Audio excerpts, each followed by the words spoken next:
கன்னியாகுமரி மாவட்டம் தக்கலை டாஸ்மாக் மதுபான கடை பாரில் சிறுவர்கள் மது அருந்தும் அதிர்ச்சி காட்சிகள் வெளியாகியிருக்கிறது. பாலிடெக்னிக் பயிலும் 3 மாணவர்கள் பாரில் அமர்ந்து மது அருந்தக்கூடிய காட்சிகள் இணையத்தில் வைரலாகி வருகிறது. கூடுதல் விவரங்களை செய்தியாளர் பிரின்ஸ் வழங்கிட கேட்கலாம். பிரின்ஸ், வணக்கம். இது குறித்தான முழு விவரங்கள். வணக்கம் சிந்திகா. கன்னியாகுமரி மாவட்டம் தக்கலை பகுதியில் அரசு டாஸ்மாக் மதுபான கடை ஒன்று செயல்பட்டு வருகிறது.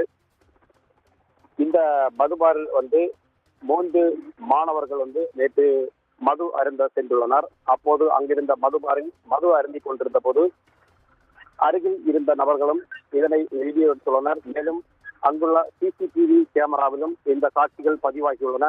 தற்போது இந்த சிசிடிவி காட்சிகள், அதாவது மாணவர்கள் மது அருந்த சிசிடிவி காட்சிகள் சமூக வலைதளத்தில் வைரலானது. இதையடுத்து தக்கலை போலீசார் சம்பவ இடத்திற்கு சென்று விசாரணை மேற்கொண்டுள்ளனர்.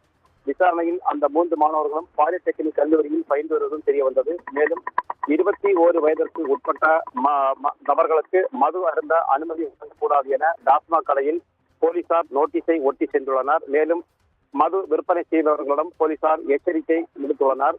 தொடர்ந்து 3 சிறுவர்கள் மது அருந்தும் வீடியோ காட்சிகள் சமூக வலைதளத்தில் வெளியான நிலையில் அனைத்து மதுபான பார்களிலும் போலீசார் சிறுவர்களுக்கு மது பானங்கள் வழங்கக்கூடாது எனவும் உத்தரவு பிறப்பித்துள்ளனர். தற்போது இந்த காட்சிகள் வெளியாகி பரபரப்பை ஏற்படுத்தியுள்ளது.